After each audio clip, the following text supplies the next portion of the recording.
നുബുവത്തിന് ശേഷം 13 വർഷം മക്കയിൽ താമസിച്ചു. അവിടെ റസൂൽ വഹീ ലഭിച്ചുകൊണ്ടേയിരുന്നു. ثم أمر بالهجرة فهاجر 10 سنين.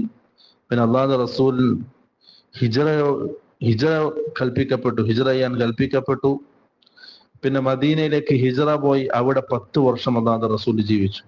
വമാത വഹുവ ഇബ്നു 63. അല്ലാഹുവിന്റെ റസൂൽ സല്ലല്ലാഹു അലൈഹി വസല്ലം മദീനയിൽ 10 വർഷം ജീവിച്ച് തന്റെ 63ാമത്തെ വയസ്സിൽ ആ മദീനയിൽ വഫാത്തായി.